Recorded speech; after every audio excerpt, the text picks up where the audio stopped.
where we're and Maddie to go live. Absolutely. I think we are now live, so I will kick things off. Welcome everybody. Happy Thursday afternoon. Wanted to welcome everyone to the third meeting of what was formerly known, this is going to be a little bit like Prince, you know, the artist formerly known as Prince. So the commission formerly known as the Commission to Study College Affordability and Completion. Before we jump in and do introductions, I just sort of want to give, jump right into sort of the update on the commission process. I want to thank everyone for their patience as we had to, under legislative rules, sort of shift this into a different creature and entity. So we had to go through a process of having this authorized as an educational subcommittee. So it doesn't change our work, just changes our title. Now we need to submit our report in March instead of our initial report back date.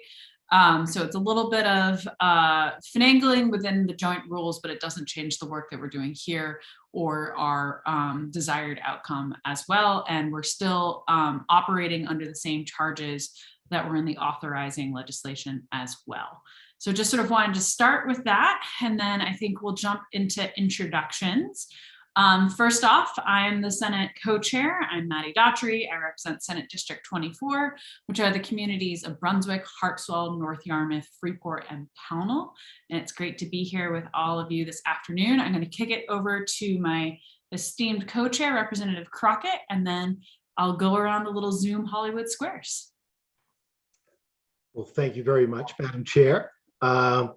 And I think we would all agree that we're glad that Maddie has all the experience she does, having been on the 2014 commission, plus now 10 years, I believe, in the legislature, because I would not have converted this meeting title and process as smoothly as she did. So very glad you're there. I'm Ed Crockett. I'm represent District 43, which is the North Deering part of Portland, the proud childhood home of Mr. Bill Norbert, and part of Falmouth as well. Thank you, Representative Crockett. I'm going to kick it over to Representative Salisbury. Hi, everyone. My name is Sue Salisbury, and I represent House District 35, which is part of Westbrook.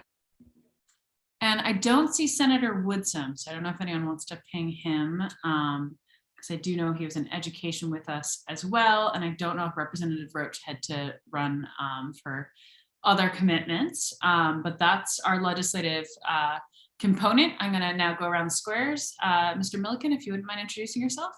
My name is Ron Milliken. I'm the Director of Student Financial Aid at the University of Maine at Farmington, and I'm also a member of the Maine Association of Student Financial Aid Administrators. Thank you. And Ms. Bush? I'm Hillary Bush. I'm the Guidance Director at Poland Regional High School. Thank you. Mr. Norbert, if you would like to continue your introduction that Representative Crockett so kindly began. Thank you, Madam Chair. Bill Norbert, I'm the Governmental Affairs and Communications Manager for Finance Authority of Maine, and I'm sitting in today on behalf of Martha Johnston. And thank you so much, Representative Crockett, for the North Deering shout out. Ms. Sorter? Janet Sorter, I'm the Vice President and Chief Academic Officer for the Maine Community College System. Ms. Quinn? Hi, everybody. Colleen Quint with the Alphonse Scholarship Foundation. Like Mr. Norbert and Representative Crockett, also originally hail from the North Deering section of Portland, now proudly resident of the town of Minot. Thank you. Thank you. Mr. Placido?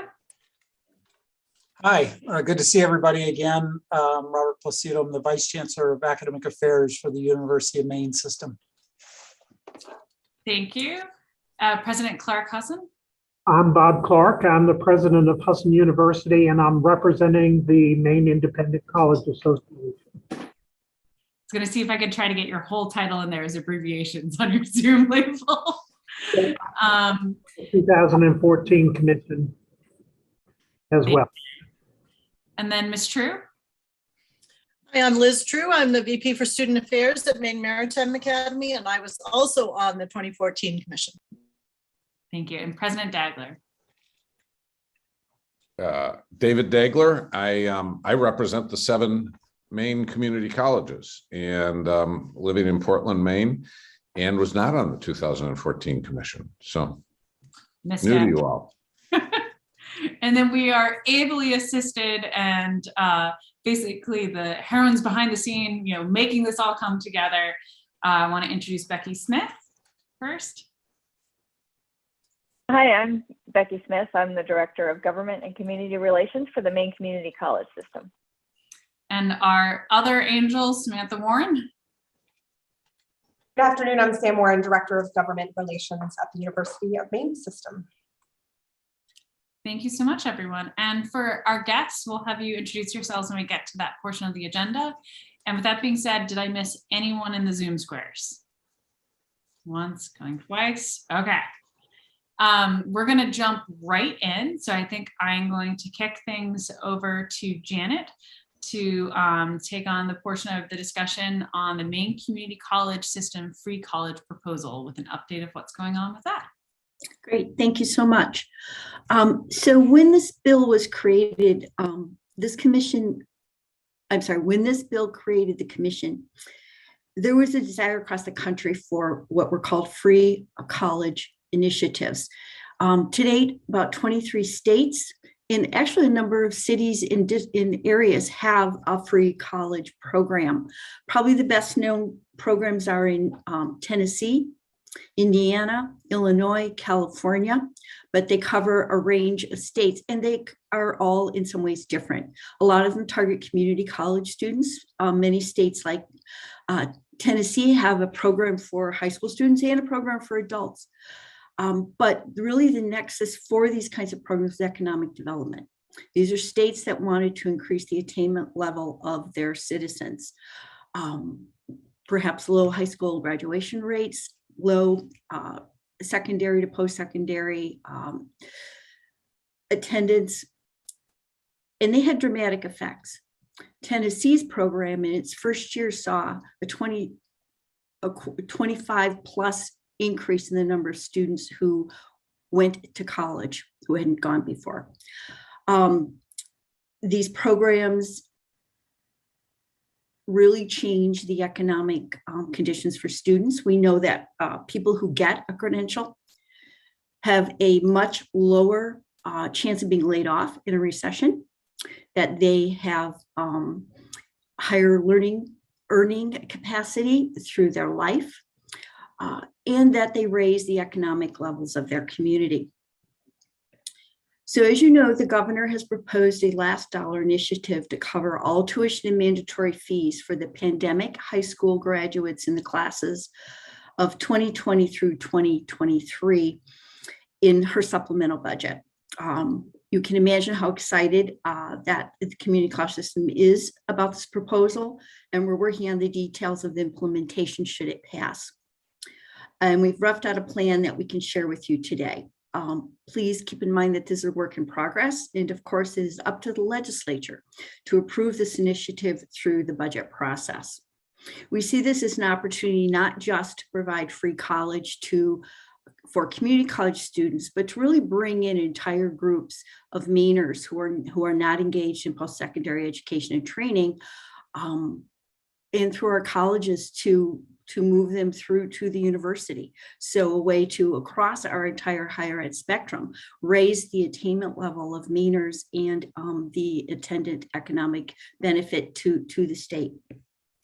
In this proposal, there are 2 years of free community college for most students impacted by the pandemic to help those who aspire for higher ed. Because we know that during the pandemic, community colleges in particular were the hardest hit. The students, students with a lower socioeconomic level were the most hit by the impact of the pandemic, and they stopped going to college. And once a student stops going to college, it is very difficult to get them to re-engage. So really being proactive with a program like this to reach out to those students to try to get them to really start thinking again about going to college and to change their plans with an opportunity. free is a really important word. Research that the university system and the community college system have done on why students do not engage in post-secondary education and training, or why they stop out. Finances were number one identified as a barrier for students. And often students don't know that college can actually be affordable for them, especially in the public sector. They hear a lot about how the high cost of college, they just don't see it as something that's really available to them. So the word free really has a huge impact on changing people to think, yeah, maybe I could afford to do this, and maybe I'll really look into it. And that's what I think other states that have launched free college programs have found. To qualify, students must be enrolled full-time.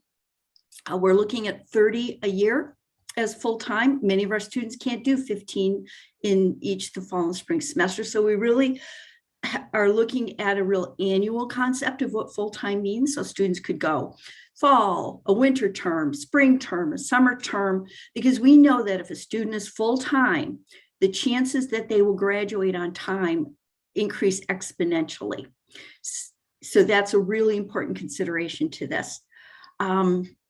The governor is proposing $20 million in one-time general fund dollars to provide for these up to 2 years of free community college. When we say 2 years, they're not necessarily calendar years, but if you're full-time, it could be 2 years in a semester. It could be 2 years in one term. We will see people through to finish the time on their credential. Both new and current community college students are eligible. So the students who are in the high school graduating class of 20 and 21 can participate in this program. They would have, if they were part-time before, they just simply need to increase their enrollment to full-time. Students who, those classes must be enrolled for next fall, the fall of 2022 when the program starts. So if you graduated in 20 or 21 and you didn't go to college, you could enroll in 22 and start and be considered in those cohorts. This is a last dollar program. Many of the free college programs are last dollar. That means that students have to accept any grants or other scholarships that are awarded to them. Tuition and mandatory fees will be covered. And as I said, funding will remain in effect until the students completed their associate degree or a one-year certificate. So based on the experience of other states, particularly Tennessee, we expect about 8,000 young Maine people to benefit from this program and earn a credential of value unburdened by debt of tuition and mandatory fees, and are ready to enter the workforce at the end of their program. One thing that other states found in their program experience is that students take on less debt when they're involved in a free college program. So it also can have a residual impact where students don't really feel like they have to borrow money and be burdened with that when they graduate. If approved as soon as this fall in an ongoing basis, the community college is expected to deliver a report to the administration evaluating the program's uptake and effectiveness with recommendations about its future. That's really about it in a nutshell. May I answer any questions in that rather quick recitation? And I believe that there's been put in a chat a link with a really nice list of other programs across the country. Thank you so much, Ms. Sorter. We have a question first off from Representative Crockett. Yes, thank you, Madam Chair. I'm going to check out that chat link after this. Just a couple quick, more clarifying questions, Ms. Sorter. Basically, anyone, in order to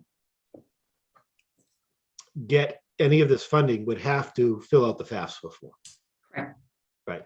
Then they would qualify for a Maine state grant. And then they get, you get all that money first. Yes. And if there's more money needed, this comes in. Okay. The second one, if the 2020 or 2021 full-time community college student, is this retro? No, I don't believe so. Okay, so it's really for the 20 and 21 folks who graduated. It's for those who, one, either never went, and this is a great incentive to get them there, or folks that were doing part-time that can now pick it up to full-time. Correct. Okay, thank you. Mhm. Mr. Milliken, I don't know if you want to ask your question that you put in the chat. Sure, I think it's been partially answered already, but I was just hoping that, Janet, perhaps you could elaborate on the last dollar concept. Sure. I'm trying to imagine those students who are going to clearly now be required to file a FAFSA, many Yes. of whom will be Pell eligible, and many of whom will be receiving state grants. So, for example, currently the state grant is at $2,500 for a full-time student, and for a full-time Pell Grant recipient this year, it's $64.95. So if you take the $64.95, the $2,500, and you look at the tuition and fees, and I'm assuming this would cover fees also, but not room and board. Mandatory fees, yes. Yeah. So the question would be, does that student, because the Pell and state grant would cover, does that mean that they don't get the they're already getting free tuition?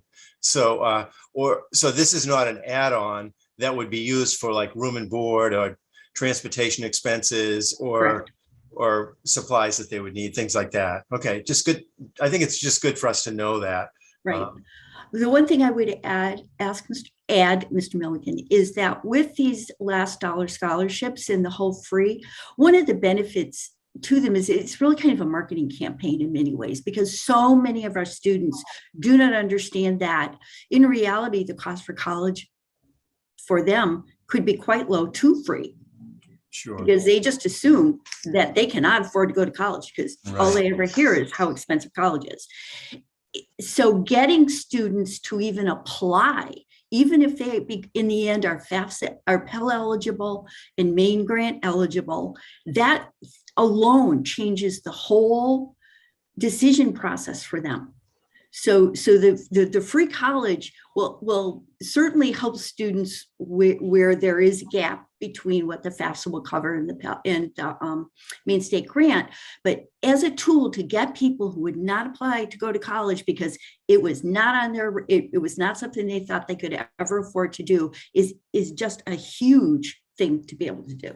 Right. I think amazing numbers. Yeah. Follow up. Yeah, go right ahead. I mean, I'm thinking of, I'm glad you explained this, Janet, because I think we might find a little bit of pushback in some circles. For example, I looked up the cost at one of the community colleges that includes the non-billable items and the room and board, those items beyond the tuition and fees. And I think I saw something listed close to $17,000. So I'm thinking of the student who doesn't have the ability to contribute towards college costs, the full Pell eligible student, of which there are a large number of them in Maine.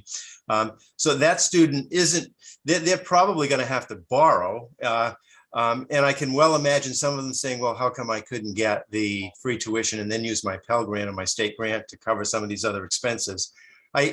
And I think really what you've done is helped explain that really what we are trying to do is incentivize a large portion of the population that otherwise wouldn't consider going on. But I just think that as a commission and as a group that's really studying, what are the options, what's going to be happening for Maine students, I think it's really important for us to be aware of all the dimensions of this. And but I think it's it's fabulous. I think, there's, I saw the proposal announced the other night. There's clearly seems to be a lot of support in the legislature for it, bipartisan support. I mean, I'm such a believer in, trying not to keep education as a nonpartisan issue. I mean, this is about workforce development. It's about Maine. It's about the quality of life. It's about opportunity for all of our citizens. So I think that's all great. But I think, so that leaves me scratching my head a little bit in studying affordability. That's part of our additional work, how do we make up the gap for those people that, for whom this is not going to be an add-on? That's all. Mm-hmm. And if I'm allowed to, Madam Chair, really kind of defer to Bill and maybe David, that, when you have a last dollar scholarship that covers tuition and mandatory fees only, how the FAFSA dollars can be used for other things. I was actually going to ask President if you wanted to jump in because I saw your hand shoot up. Well, first of all, I want to sort of respect my position on the commission, and I think Dr. Sorter has done a wonderful job of presenting the overview of the program. It was intentionally tailored to try and identify a group of people most hard hit by the pandemic. And it is true that if you're talking about a student who has full Pell eligibility, the economic impact isn't as powerful or isn't even existent. The economic impact to the larger economy, though, if it draws that student into the classroom because they now recognize something that they didn't recognize. If I go out into rural Maine and talk to a student about all you got to do is fill out a FAFSA and file and start talking to them, they hear mumble jumble and they don't really get it. They don't understand it. But Dr. Sorter, I think you can talk about some of the effects that we've seen in other states that draw students into the classrooms. And yes, there will be, and this makes it sort of a uniformly to the population of people that we're talking about. It makes it a uniformly free with respect to tuition and fees college program. There are books, there are transportation costs, there are the other costs of attendance, and there are other financial aid vehicles that help students from the lowest income households. But yeah, Janet, I mean, that impact of what we've seen in other states about new sources of attraction and new opportunities that students had not really seen in themselves before. Absolutely. I mean, one of the things that we're very concerned about across all of higher ed in Maine is this really tragic decline in FAFSA applications, because that tells us that a significant percentage of young Mainers are not even thinking about going to college because they're not putting the paperwork in that gives us that signal that they are, and that's very, very concerning. Any incentive we can put out there that gets students to think about post-secondary being available to them is huge for them and for the state, whether it's through connecting them to short-term training that leads to a longer-term credential, whether it's embedding programs of study back into their high school and CTE that gets them thinking about a path that they can get on and move forward.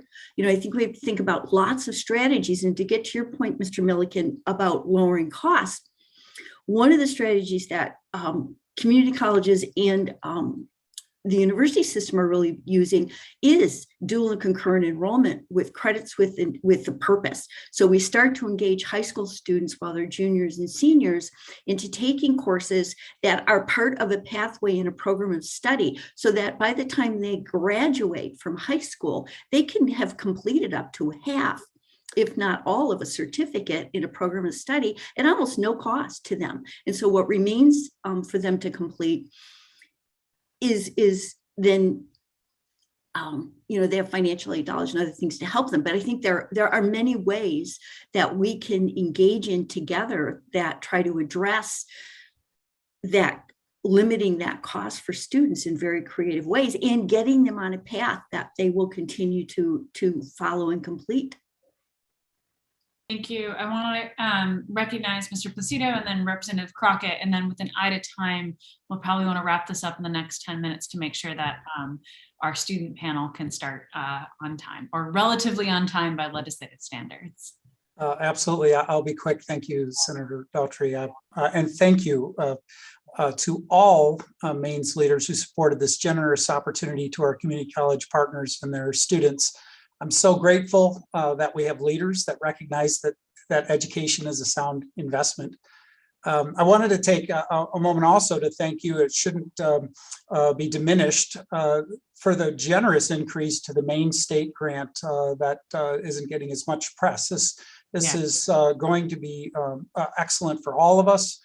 This grant makes it possible for UMA, the Augusta, Fort Kent, Umpy, and Machias locations to offer a very similar program, last dollar program grants that make it possible for us to offer free education as well.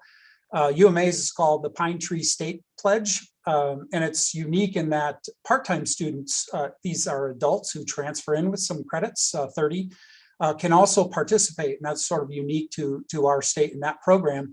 So combining these two investments, students can start, get a free associate's degree with our community college partners, and then move right on and get a free bachelor's degree. So last fall, UMA by itself served 526 students with free education. So as a commission looking for innovative ways to make higher learning affordable, I can't think of a better way than to just make it free. So just my quick thanks for your support and continued goodwill, and congratulations to my colleagues. Thank you so much. Representative Crockett? Yes. Couple things. I walked out of the State of the State last Thursday night with my chest was pretty high. Whether it was the Maine State grant, obviously that we knew about it going in, but the fact they're also going to keep the UMaine system costs flat. That was great news at the State of the State.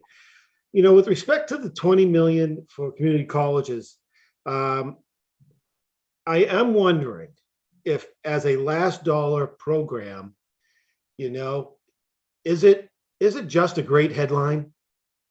Are we going to be able to spend that? And the reason I ask that question is, tuition, certainly for full-time students that live on campus, is probably going to be less dollars than what they would get through the Maine State Grant Program, as well as any Pell Grant money. So if tuition, if money put towards tuition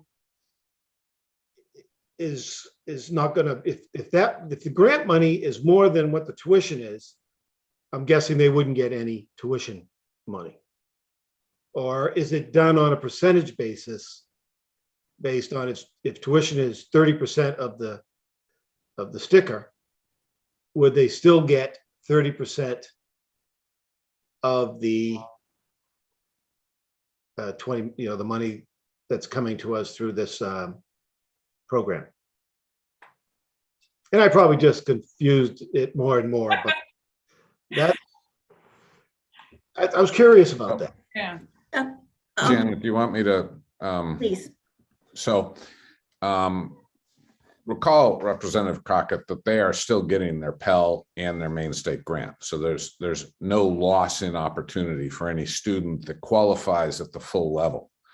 Understand also that the program was modeled, the cost of the program and the modeling of the program looked at that population of students that are not receiving what would be considered sufficient financial aid, grant-based financial aid resources to cover all of their tuition and fees. Thirdly, with respect to the persona of the on-campus student, that's roughly about 8% of the total community college student. The 92% of the community college students are moving from their home to the college classroom, back to work, back to home, and are working and living in their communities. So that has an impact on how cost of attendance becomes calculated.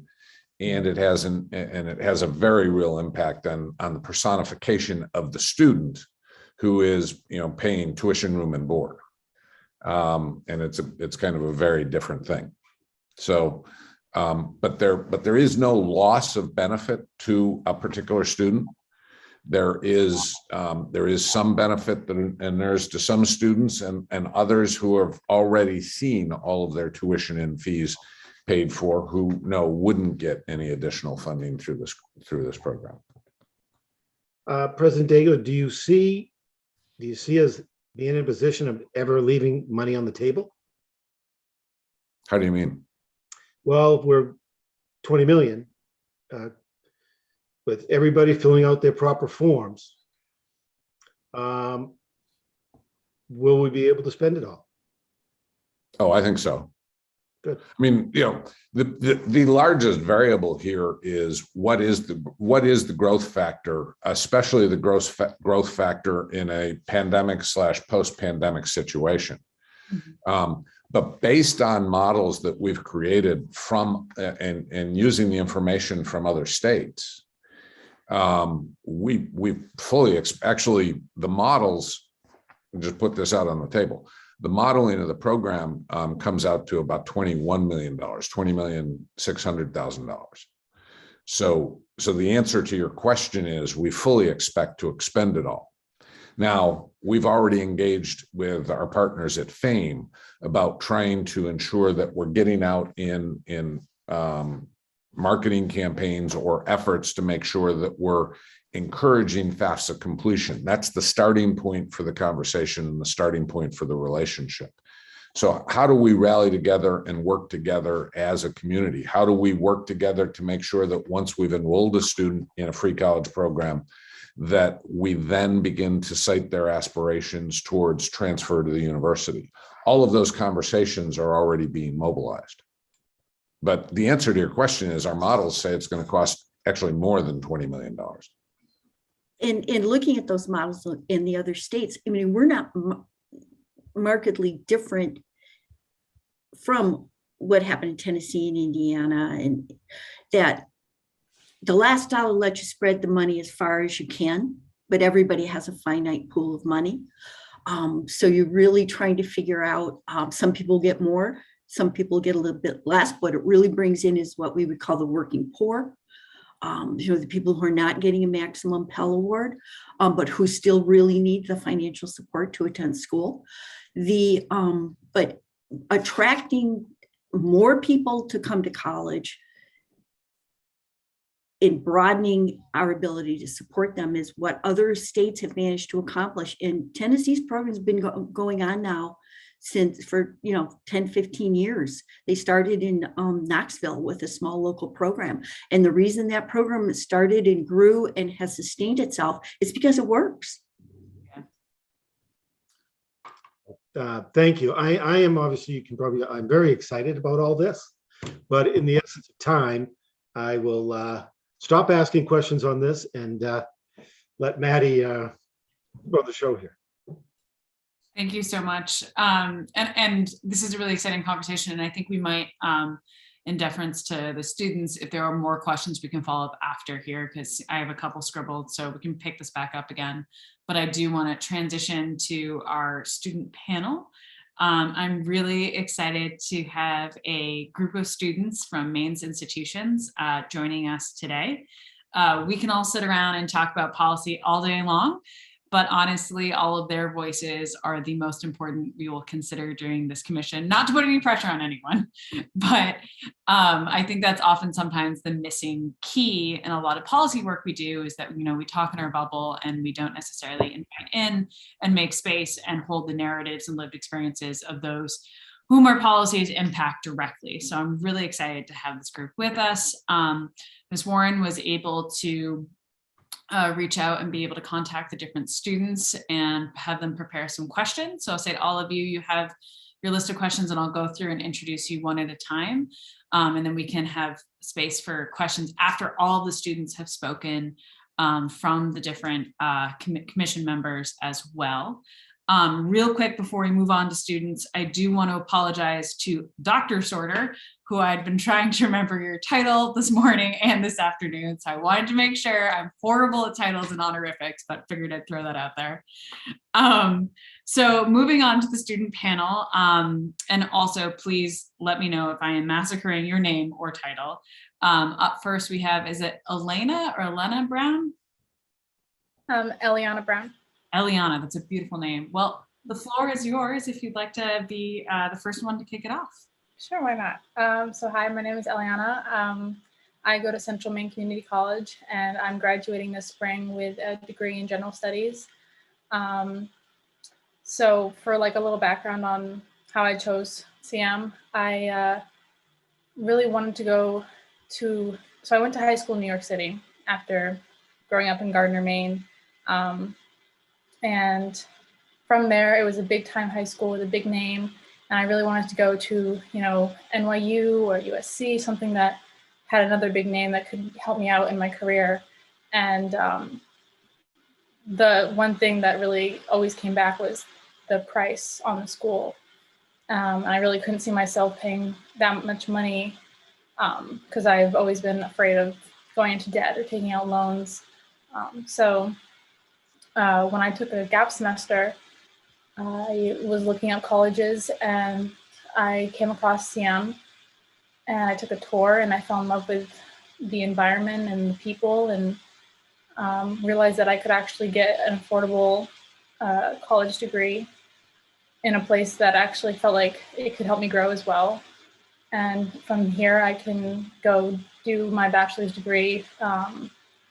And I have saved, the 2 years of money that I would have spent at this really expensive school to now, maybe put a little more money into the bachelor's degree that I want.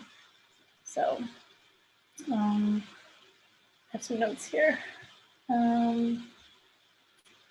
Pretty much, let's see, just answering some questions. I'm always telling my friends about community college as well, and how, it's really a bang for its buck. Like, it's just as good. I really do. I wish, if I could say one thing, I do wish that high schools promoted community colleges more than they do. I really had no idea. I thought it was, for people who really didn't know what they wanted to do in life. I didn't really see it as such a great stepping stone for really anyone, for any degree. And affordable, I've been able to afford college because of FAFSA, with the Pell Grants that I get, and then also applying for, the Maine State CARES Act grant that I've gotten every semester. And then also this year I took the RA job at my school, so I had my housing and food paid for, and my tuition's already covered by FAFSA. So it's really just been a really relaxing, like it's way easier than it sounds to, get the help, financial help you need, especially in community college where it's a lot smaller. You can go to your financial aid office and just sit down and talk to anyone. They will always help you. So it's really just taken off a lot of weight that high school really hypes up about college. So I'm really grateful for the community college system and financially that I've gotten through it. That's amazing. Thank you so much. I am seeing questions, so I guess we'll jump into questions now, and then go on to the next. So Representative Crockett, followed by Representative Salisbury. Yes, I do have a question coming, but first I want to just say how proud I am of you, of your restraint in not going into the huge debt. I was listening, you went to high school in New York City and you're looking at NYU and USC. And I'm wondering, do you have an interest in the performing arts? Yes, I do. My goal is to be an actor. I went to high school for vocal performance at LaGuardia High School for the performing arts. And from here, I'm hoping to get a bachelor's in acting, or I might just go out to try to get a job in LA or wherever there's a good film vibe. I think your strategy is brilliant. Thank you. My oldest kind of went that route. He went to Syracuse University. Oh, awesome. And studied television, radio, film, and then went out to LA for a few years and did some things. And LA's expensive. New York's expensive. So I give you a ton of credit and go for your dreams. Thank you. I appreciate it. I'm gonna really quickly, as part of Representative Salisbury's introduction, give her a little bit of credit that hopefully after you're said and done, we can attract you back to Maine with our burgeoning film industry that Representative Salisbury has been doing a lot of work on, trying to make sure that more films are shot in Maine. And with that, Sue, if you want to ask your question. Oh, you're on mute, Sue. Yeah, We can hear you. all right. too many buttons here. I wanted to say almost the same thing as that. He always steals the thunder, kind of do that well. I think you really, Anna, you have unlocked the secret that I think more students need to hear about really is that not going into debt when you're starting out, so you can really get a feeling for what you want to study and, get an idea, because we expect high school students to have a plan and they really aren't prepared to do that, a lot of them. So I think you really unlocked a big secret there. So congratulations to you, and I wish you the best of luck going forward. Thank you very much. I also wanted to say, since you brought up having more films made in Maine, this past summer I was actually in a Maine film from a SMCC graduate, and just to speak on the the community college performing arts level. I mean, it was one of the best experiences ever, and he seemed very he knew exactly what he was doing, and the film came out amazing. I mean, it's still in the process of being edited, but we're super proud of it, and it's going to be coming out in May. So hopefully we'll be representing Maine at film festivals and wherever else the film can reach. That's wonderful. You'll definitely, I'm sure many of us would be interested in seeing that as well. And I'd be remiss, I originally was thinking that was where my life would take me as well, and looked at LaGuardia as well. So it's Really? a path, and fingers crossed, and best of luck for you on all of that. Thank you. And definitely keep your eyes out. Hopefully we'll have the Maine film tax bill in future legislatures, and Sue can get it across the finish line. Absolutely. I will be there fighting for it. Perfect. Moving on. Thank you so much. Sabrina Cable, if you wouldn't mind going next, who attends St. Joseph's College. Hi, I'm Sabrina Cable. I'm from Buxton, Maine. I go to St. Joseph's and I'm a psychology major. I think the reason I picked, St. Joe's wasn't like my first choice of school. I went to a high school with a not so good reputation, and I wanted to just prove everyone wrong who said that my school was so bad that I could move on to a top of the line school in a different state, prove them all wrong. But then when looking at the prices for all those schools and the small amounts of money, the ones that I got accepted into were offering me, it was pretty discouraging. So I decided to go to St. Joe's because it's only 20 minutes from where I live. So it was a good fallback in case anything happened financially. I could just go home right away. And I still don't, I really don't think I would have been able to go to school if I didn't get the amount of grants and scholarships and money from FAFSA I got. Some of the scholarships I received were the Melmac Student of the Year. I was awarded $5,000 from the Roger family in honor of their son who passed away and was a coach at my school for a little while. And it made me feel really good to receive all of this money, because I knew growing up, my family did not have a lot of money. We're a family of 4 with 4 pets, 1 income. I knew I wasn't going to have much support financially when it came to going to school. So I worked so hard in high school to get good grades and work up as much scholarships as I could, because I knew that was going to be the only way I could afford school. And the thought of taking out loans and potentially not being able to pay them off one day was probably the scariest thing in the world. It's still scary having to take out loans. And taking out loans was also super hard when half of your family doesn't have credit. So you have to ask each and every one of your family members if they'd co-sign for you. But I really don't think I would have been able to afford school or go to school if it wasn't for the amount of support I got from my school. My first semester, I commuted because I only lived 20 minutes from my school. And one day I was unable to make it to school because we didn't have the gas money to get me there. And my school gave me $1,000 for gas money without me asking about anything. One of my professors just told someone at my school about my situation, and they were kind enough to help me. So I really schools want us to go to school, and it's just really crappy, I guess, when we can't afford it, because none of us have credit. A lot of our family members don't have credit to sign loans. A lot of us don't have the resources to pay off these loans, I guess. So I thank you guys for what you're doing for Maine students. I think it's really gonna help a lot of people. Thank you so much, Sabrina, in your story and for sharing your personal story. And you actually highlighted something that we worked on a lot in the 2014 commission, and I still don't know if we actually have the answer for, and it's something that and I know everyone on this call is going to keep working towards, is how to handle those incidental charges, like the gas money, the busted tire, the medical bill that no one expects that can completely set you behind.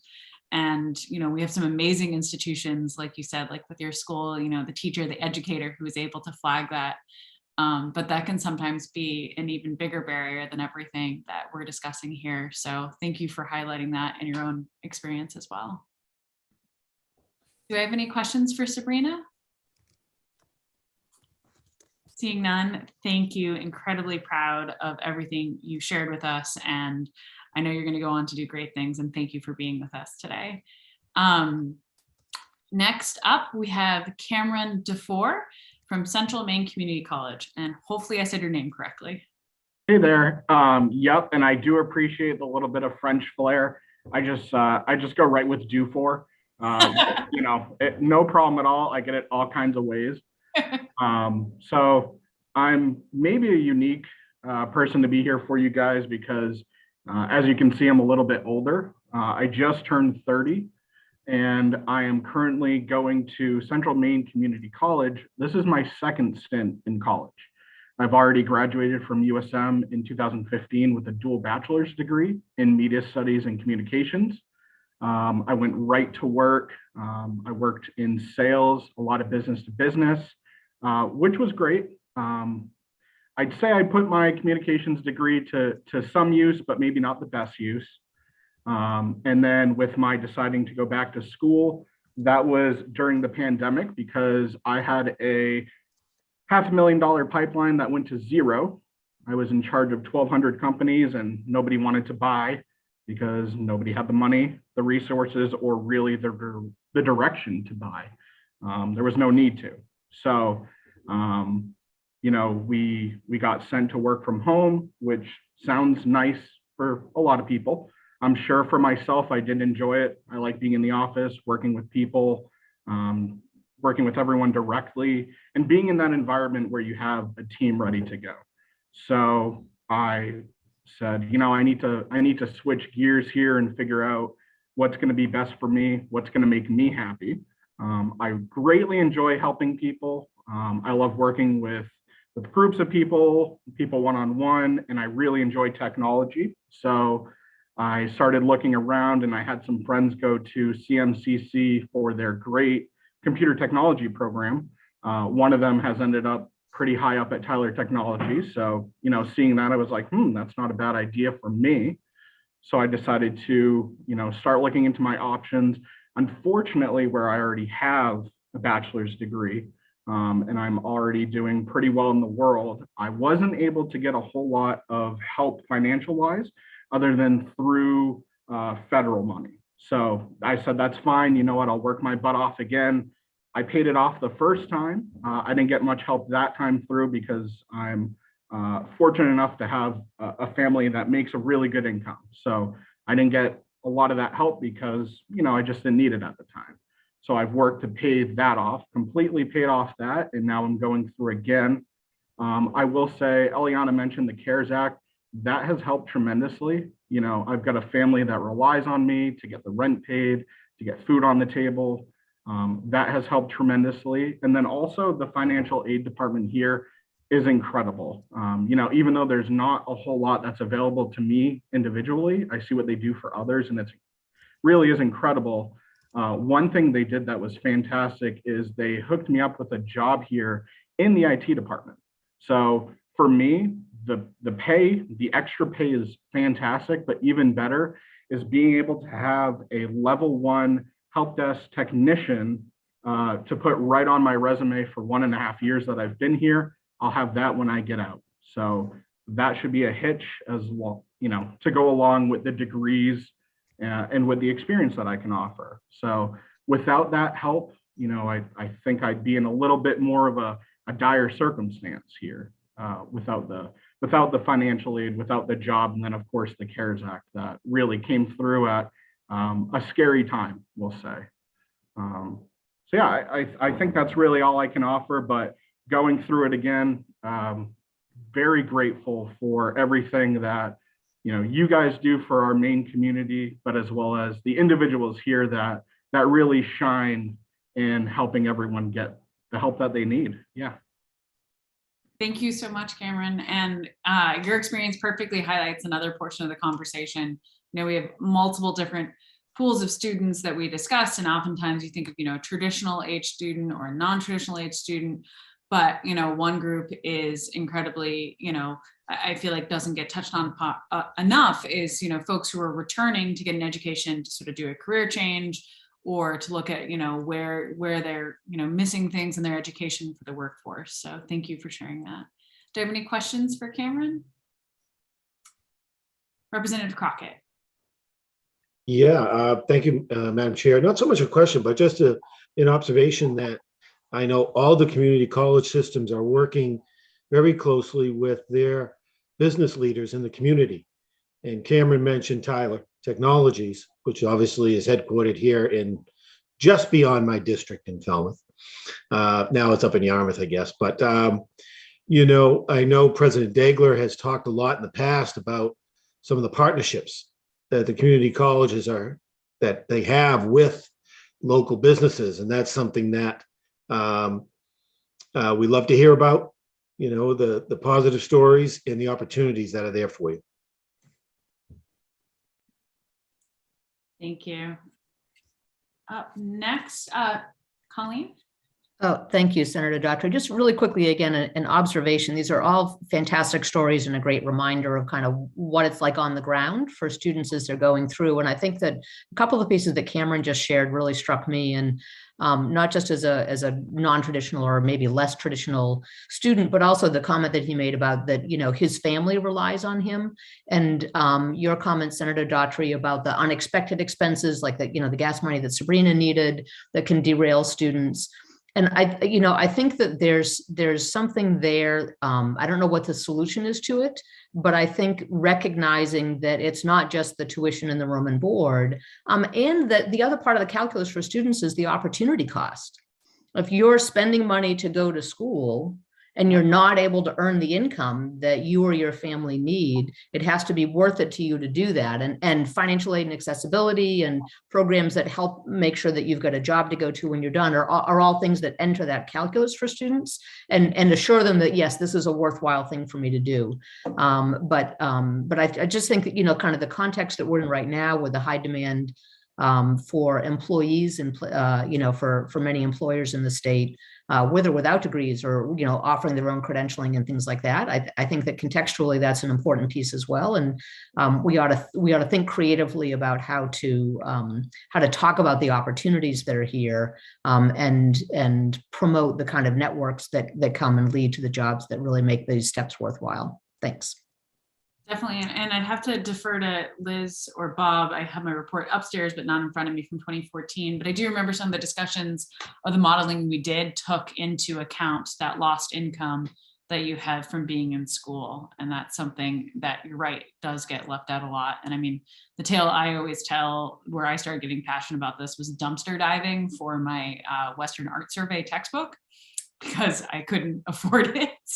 And then, having, I've had several friends have, very similar stories of whether it was, the gas to get to school, or had a friend who had a massive medical emergency her junior year that completely derailed her. And it's exactly what you're saying of how do you get at that extra additional cost. So Representative Crockett.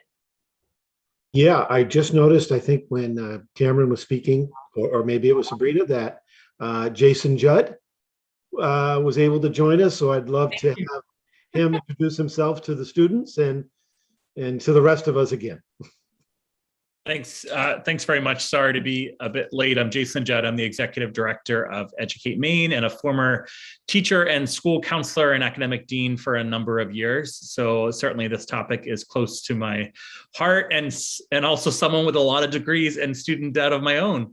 So many of the stories certainly resonate so far. So glad to hear from the students and happy to participate for the rest of the afternoon. Thank you, Jason. So up next, we have Maddie, and how do you say Maddie's last name? Is it Goodell? It's Guydell. I get that a lot, actually. I feel you. Well, the floor is yours, and apologies for the name massacre. That's all right. I'm from Palermo, Maine. I currently go to the University of Maine at Farmington. I'm studying secondary ed math. Because I'm first gen, neither one of my parents knew anything about college applications or what FAFSA even was. Thankfully, a lot of my advisors and administration at the high school I went to was very on top of reaching out to us and getting us familiar with it. But my biggest thing was being afraid that I was going to have to take out loans because I saw how quickly my mom got into debt trying to take care of, me. And I have 3 younger sisters and an older brother who did not choose to go to college. He's actually working in a trade field now. But I was seriously considering going into the military in order to be able to afford to go to UMF. And without, these grants and scholarships, I would have definitely reconsidered even attending any college in general.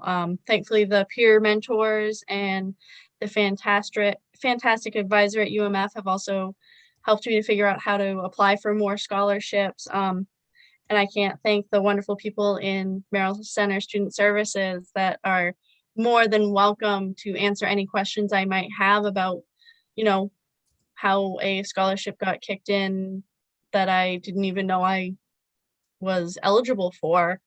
And they're always keeping an eye out and letting us students know when they're becoming available. And I've always balanced my schoolwork with helping my sisters and my mom out. And even now I'm still helping her out wherever is needed. But with the amount of financial aid that I received, I'm able to participate in extracurricular activities. I'm actually a peer mentor myself now, helping out some of the freshmen navigate their very first year of college and getting back into being in the classroom.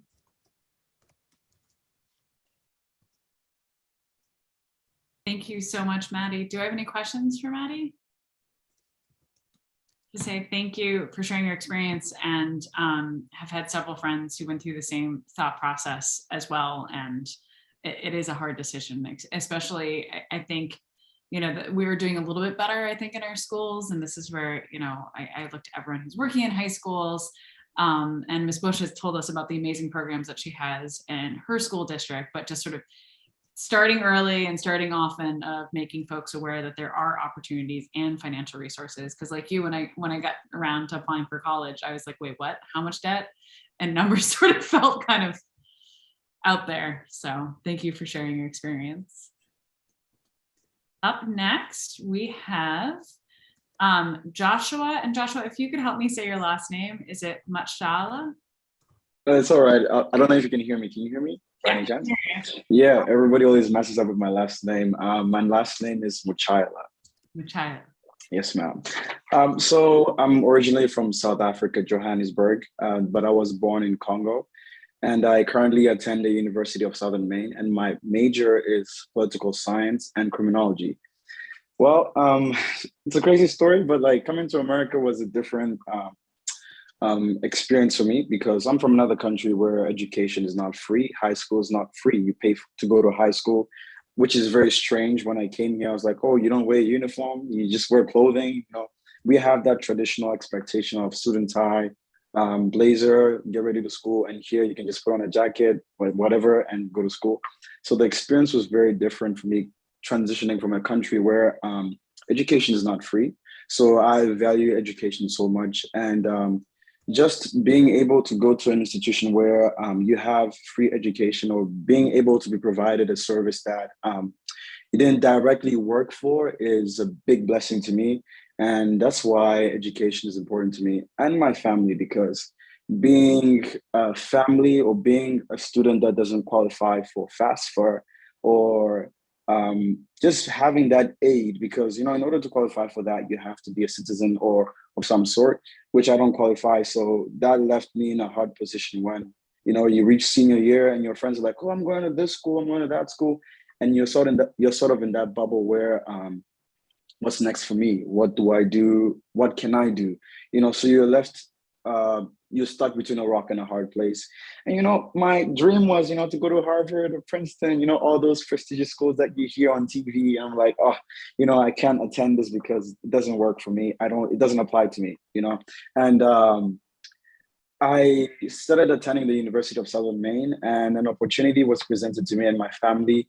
And it was called the Promise Scholarship, which is a scholarship that is available for students here at USM who don't qualify for FAFSA, who don't have the opportunity to have a family that earns about like $100K a year, or who have that income of some sort. Because my family personally, we only make like $30K a year, which is not enough to cover, driving, all of these things. Plus, I have 5 other siblings who are still in school. So Maine housing is getting expensive, so there's all these demands on students on how do you go to school?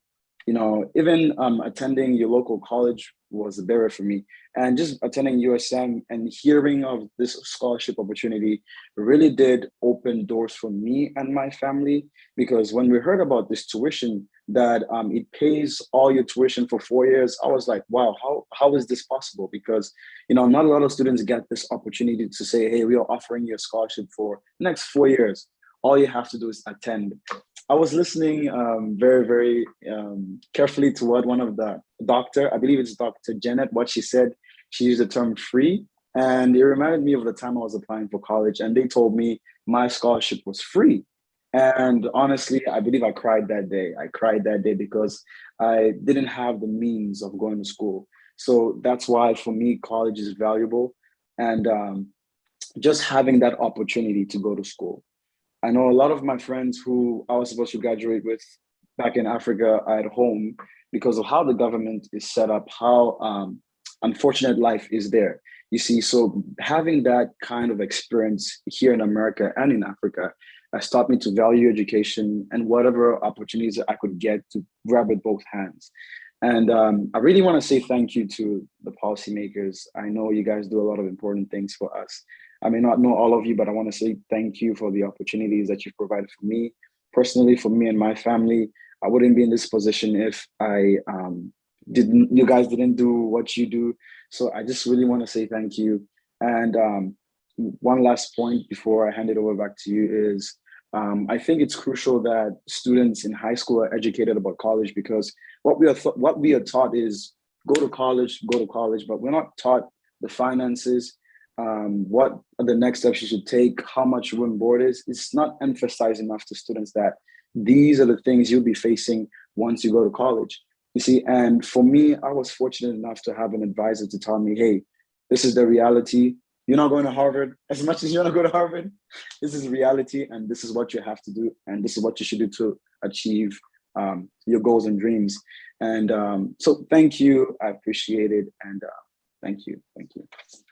Thank you so much, Joshua. And thank you for sharing your story and everything you just said about free. I think the policymakers on this commission, I personally started to get some pushback on the governor's proposal of people asking why anyone would have anything for free and everyone has to do X, Y, and Z.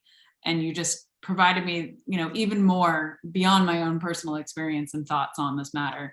Yet another reason of the power between, what you and Janet have been saying of what free can mean to completely and utterly change someone's life. I do have to say one of my extended family members grew up in Johannesburg as well. So she would be mad at me if I were remiss to add that as well. Representative Crockett. Yeah, thank you, Madam Chair. And Joshua, thank you so much for sharing your story. My question is, how can we, well, first I'll say good news on the trying to get high school kids more educated on their opportunities.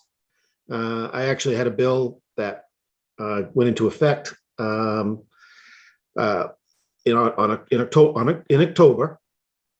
October of 2021, which made things like personal finance and exploration of career opportunities added to the curriculum, to the learning results. One of the problems with one of the frustrating things about being a policymaker, nothing happens fast enough. We celebrate the incremental gains and then just keep pushing. With respect to that, how can we, not just policymakers, but all of the folks on this screen, how can we do a better job of getting the word out to young people in similar situations to yours? Obviously, you had some folks that were able to direct you into some of these opportunities. I personally feel that's a huge miss on our part.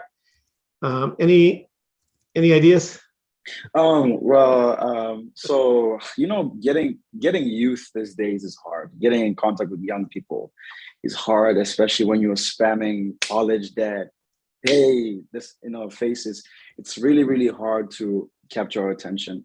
And I think being able to reach out the youth, I believe it's just having that honest conversation and just putting aside your title, putting aside everything that makes you you, and be like, hey, this is what you're being given. This is the situation. This is what you should do next. And I think having those open conversations with younger people, having those and I think this is where parents miss it too. They don't have this type of conversations with their children. And just be like, go to college, be a good child, and all of that stuff. But we don't have that intimate connection with our children and be like, hey, this is. And I feel like, I believe one of the people on the panel mentioned it, is that we market education to children a lot, which is good, but we don't market the responsibility, the aspect of life that they need to follow. And I think that being able to have that part of life being spoken to kids, being spoken to young adults like me, will really broaden up our perspective, because we're very closed-minded. The generation today is, hey, music is the way out. Anything that is easy besides education is the way out. Because I went to Casco Bay High School, and I personally know a lot of friends who wanted to go to college, but were not taught that, hey, sit down, evaluate your life, look at your strength, look at your weaknesses, and make this an aspect of your life that you like to, pursue in college. Rather, what's being marketed to us is, hey, music, anything that is easy, and I think this is what loses us as the younger generation. And I think being able to reach out to us is crucial. And I think social media, we are always linked on social media. I think social media is key. College websites, they're too formal and serious, so it's really hard to capture students. But if you present that on, social media, Instagram, TikTok is trending. So there's a lot of tools that the policy can use to, attract young youth. So that's just a little of what I wanted to share. Thank you so much, Joshua. And you're absolutely right. And it is interesting, the importance, like you're saying, with Casco Bay and the connection. And I assume an advisor that you had through high school who connected you with the right channels with USM, and also the parental connection. I've mentioned before in testimony, I think one of the best gifts my parents ever gave me is when I told them I wanted to be an artist when I was 12 years old. My dad laughed and then took me to the credit union to take a financial literacy course, which is probably one of the best gifts that my parents have ever given me. Cameron. Yeah, I just wanted to add on with something Josh said, which is the whole, what next? That's a big part that sometimes does get missed at the high school level. I'll say from my experience, it was more of a, you're gonna go to college. We'll figure out what you're going for, along the way. But it was less about, what do you do afterwards? How do you contribute to, oops, sorry, I guess these lights just kicked on. It was less about, it was unknown, how can I contribute to the economy? How can I, be a member that's going to have something worthwhile with me. That was always a hard thing of knowing what comes next, or what does this path lead to? What jobs are going to be valuable here in Maine? And I think that's something that always needs to be talked about when we talk about education is, what is going to be most important once you're done, that sometimes gets missed. And of course, getting kids there is the hard part too, but that can, I think, help them decide along the way, truly. Definitely. And it's one of the missing, I feel like there's a lot of missing puzzle pieces, and I feel like we're getting, and what I've seen in the 10 years I've been in office, there more puzzle pieces are getting filled in, but we still have a long way to go. I do want to make sure that looking at the time that Dawn gets a chance to jump in. So Dawn Tarbox, if you wouldn't mind jumping in. Good afternoon. My name is Dawn Tarbox. I am actually a graduate from UMA. I just received my diploma in the mail today with my bachelor's, so I'm very excited about that. Thank you very much. This is my second time around as Cameron. This is not my first time at college. It's definitely the most rewarding time in college for me. I don't think I would have been able to stay in had I not graduated. If I didn't graduate with an associate's the first time and knew what was out there for me now, I wouldn't have been able to go back this time. I think the reason I chose UMA is because they have a Saco Center, which I live in Saco, so it's a 5-minute walk from my home. Having a family, that was the most important thing, was the proximity, the ease of modality that they offered me. It wasn't just in class, it was also online when I needed it. So I had those options to either be in person or online, which was perfect during the pandemic and when my children were home doing their own schooling and I had to help them as well as do my own. That's a huge, huge barrier for someone going back to school. But yeah, I would probably have to say the proximity was the most important thing. And then the financial aid package that they offered me was phenomenal. I think between the schools, it was the top financial aid that I could get. And coming from a low-income family, there was no way I could have done it without it. I was able to be awarded,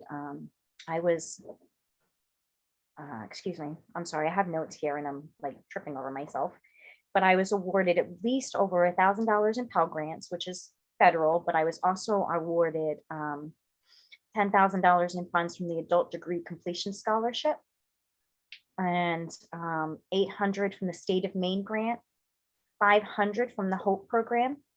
The York County Senior College awarded me a $500 scholarship. And I also did work study. And funny enough, I was awarded a 3 college credit course just by doing a game on Instagram through my school. So that was pretty fun.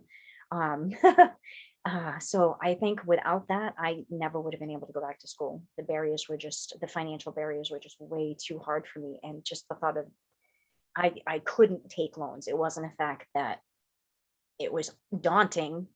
I financially could not handle that with 3 children. I can't take that on. So I actually, I'm very well pleased with everything that you guys have done to get me to where I am, because I couldn't have done it without you guys fighting for us. If I did have a recommendation, I would like to say that I think you guys should probably think a little bit more about the non-traditional students and their barriers that they have, as well as just putting time into, I agree, getting younger kids in, but not just that, but looking at the adult learners that could be coming back into the workforce after either time off or an illness or anything like that. But like I said, I'm very, very grateful for everything that you guys are all doing, and I couldn't be more pleased. Thank you. Thank you so much, Dawn. And first off, before I hand it off, just another round of applause and congratulations to you on receiving your degree. That's incredible. And also want to thank you for highlighting, all the different stacking of financial awards and scholarships. And definitely want to let you know that I know many of us on this call are committed to making sure we, keep our eyes on opportunities and increased opportunities for non-traditional students.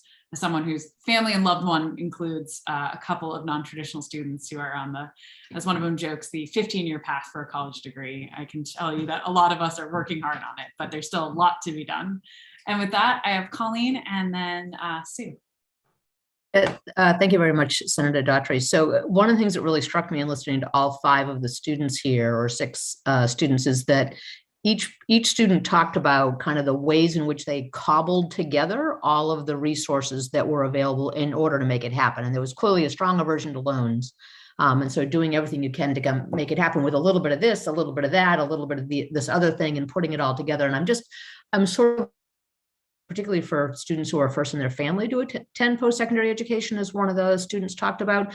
Your parents may want to help, but they may not really have a lot of understanding of how to be helpful through that process. So I guess what I'm wondering is, are there things from a policy standpoint, or even from a kind of practice or program standpoint, that would make it easier for students to cobble together those resources, to know what's out there and what's available to them, so it doesn't happen to rely on that I had a guidance counselor who mentioned this to me, and so therefore I applied for it, but a way for students to kind of get better access to that and make it simpler for them to navigate. Are there any of the students have thoughts about that? Yeah, I'd like to share something. I think that it'd be like crucial if we had that instituted in our universities, or just have that as like maybe a side class, a 1 credit course or something like that, that could educate us on like what opportunities we have. Even because I know I have some friends who are also coming back to school, and they're not aware of these opportunities that are being presented or that will be happening in the future. So I think having that maybe as like a course, or just like having it on a website of a college saying, hey, boom, you can learn about this on the side, or having it on the scholarships or, applications that can have us be taught about what the school is providing and what packages we'll be receiving, long-term, short-term. I think that'll be like very crucial and helpful to us. Thank you. Does anyone else have anything to add? And I like that idea of having a course, and I know some colleges do have it. But yeah, just sort of like a central hub once you're in the door. Sabrina. Okay, sorry, I couldn't unmute myself. When I was in high school, my school did a very bad job of giving us the resources we needed to like apply for scholarships or even get college credits. I personally had to go to my counselor in high school to get the information I needed. No one reached out to me first. It was completely my responsibility.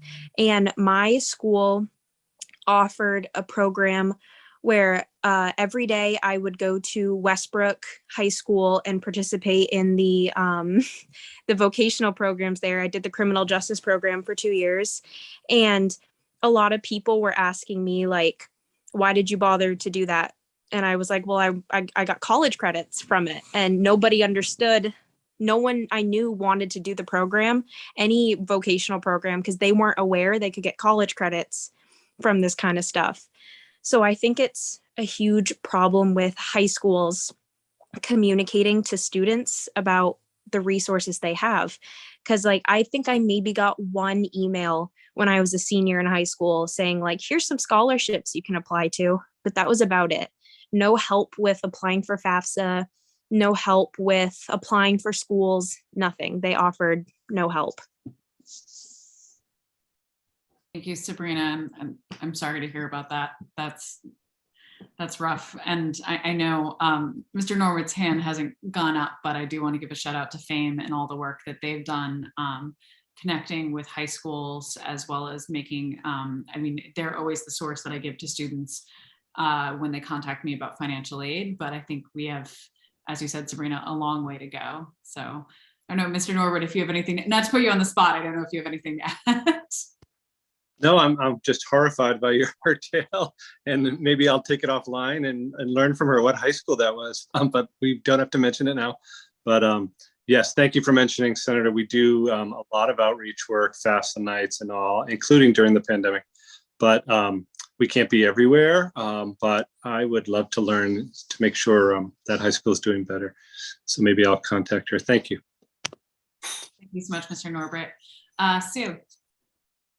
Thank you, Madam Chair. And I just wanted to say to the students how proud I am of all of you. You guys have really done a great job, and we certainly, this was all you. You did a great job getting to this point. And I'm proud of you for sticking with it now as somebody that just received my diploma in the mail yesterday after 35 years of trying to get it. So don't be like me and keep working at it. You know, it'll be so worth it. But you guys have worked really hard and have accomplished a lot, and that's really telling. So, and from all of your different backgrounds and everything. So go you. Thank you, Sue. And I was going to say, I meant to say when I introduced you, we need a round of applause to you as well for just receiving your degree just this week in the mail, correct? Yesterday. I just got it yesterday. Yay, congratulations. President Dagler. Yes, thank you. First, I want to thank Sam and Becky because they've brought together an excellent group of panelists, and we've been able to see a lot of different, people who have come through different pathways. And I think for folks on the commission or the committee or whatever we're calling it this week, that's an important perspective to keep alive. I think that there is a habit, even for those of us that are close to the game, but certainly for those of us that are not, that for people that don't spend every day in the higher education space, we tend to think college student shapes a vision in our mind of a 18 to 22-year-old who has gone from high school and moved on to college. And we tend to think of college as being a place where people live and often young people.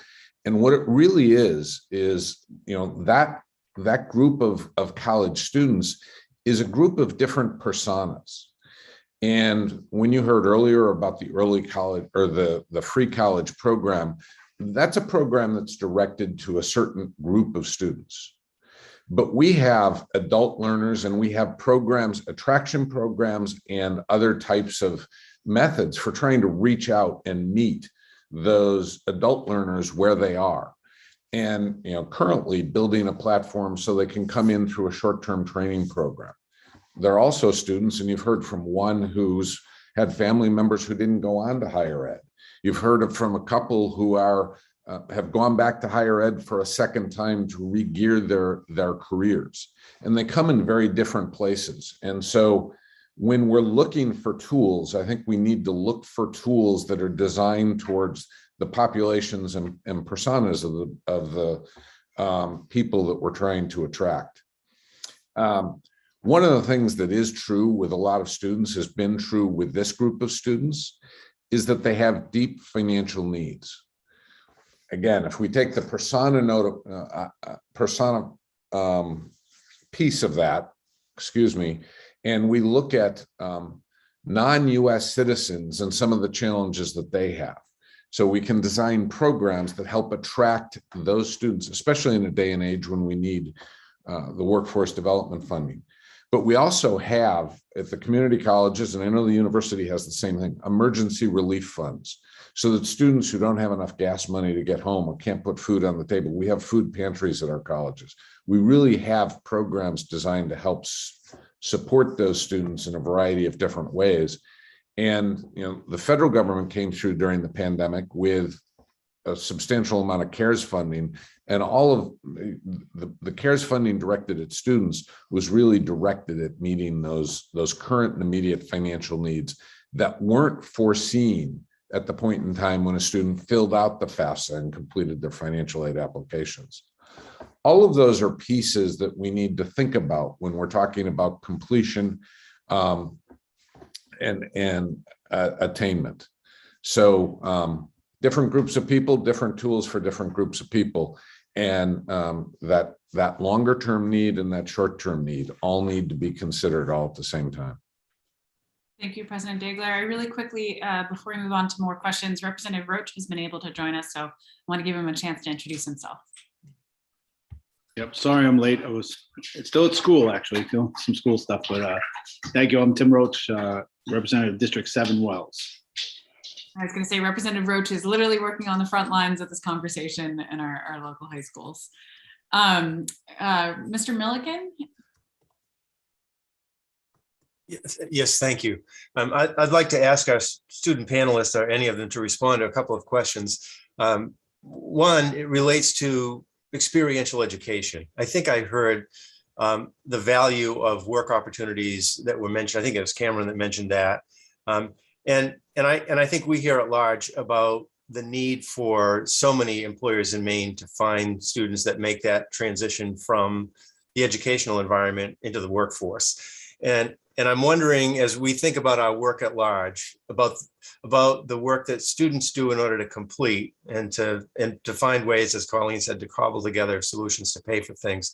As we think about all of that, do any of our panelists have any reflections on any needs that they see to provide more experiential educational experiences along the way? That's my first question. And my second one is that I know that this panel has a rich variety of experience, not only from their own experience, but from many of their peers. And I would love to get some reflections from them about what we hear of as a mental health crisis taking over so many parts of our population, including our college-going populations, and what obstacles sometimes get in the way of success for these students. And if there are some lessons learned or some observations or suggestions from this group to us, I think it'd be really helpful, because I think that is a part of the problem that we're trying to solve.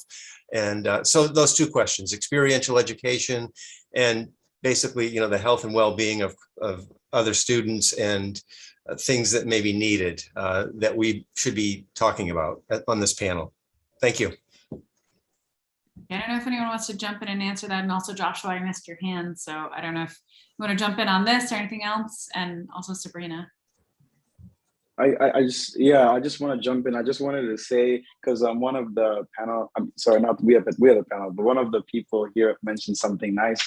And I believe it's FAME. I just wanted to say thank you to FAME, because I recently met with one of the FAME representatives. Her name is Florica, and she was actually showing us how to apply for scholarships in college. And I was like, bro, I met you in high school and you helped me in high school, and you're also helping me in college. So shout out to FAME, and also to the emergency. I don't know if the emergency fund really helped a lot of us, because food is expensive nowadays on campuses, and also like paying gas. The gas prices have gone up. So now driving from home to university sometime, because USM has the Gorham campus, so driving to Gorham is a little far, so gas does get expensive.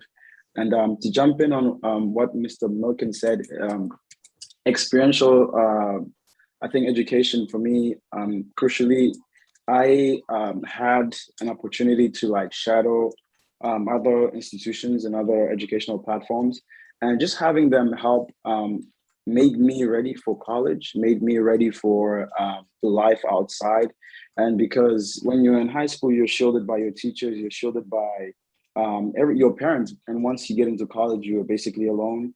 And I think being prepared with that experiential knowledge outside and inside the campuses played a major role. And I think the psychological aspect of that, I do have some friends personally who have dropped out of college because of stress. When you're failing a class and you know that you are paying out of your pocket, it's gonna mess you up mentally, and you'll be thinking, I don't have the funds to pay this. And many of them have started dropping out of college, and I felt pain for them, because the money to sustain that is lacking, the funds are lacking, and now you have to go to work and go to school at the same time to keep that balance. And sometimes finding that fine line of balance is a little difficult. So I've seen a lot of that happening. Even in some of my classes, students are just talking around saying, hey, I'm thinking about dropping out. It's too difficult, it's too hard, not enough support from teachers. We don't have that. In high school, you had that community of teachers who would check up on you, But in college, it's basically come to class, get your work done, and leave. So there's not that support system. So, yeah. Thank you so much. Sabrina? answering one of the questions, I mentioned before that I participated in a vocational program in Westbrook, and I'm aware of there being one in Portland too. And I think more programs like that would be so beneficial to so many students. The only issue with those centers was I know a lot of my peers were not able to attend those programs because they didn't have the certain amount of credits to attend. So like they had maybe failed a class before in high school, or they just didn't work up enough credits before their junior year to participate.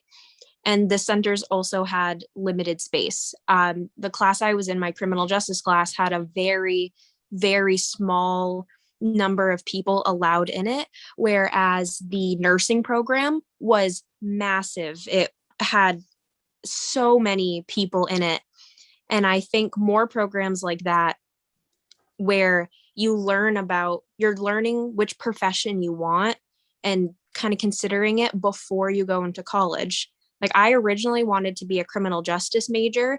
And then after taking that class, I was like, well, this is cool, but probably not for me personally as a profession. But I'm glad I spent the time in that program opposed to paying money to be a criminal justice major just to switch it later on. And I do have to go, but thank you so much, everyone, for having me. I appreciate everything you're doing for people attending school. So thank you so much. Bye. Thank you so much, Sabrina. Thank you for making the time. I have Eliana. Am I saying it right this time? Yeah, I just wanted to just quickly give my thoughts on the two questions that Ron proposed. For like the mental health question, as an RA, I feel like I have a unique perspective in the school with all the students. A lot of students, I mean, I'm on my volleyball team as well, and you know,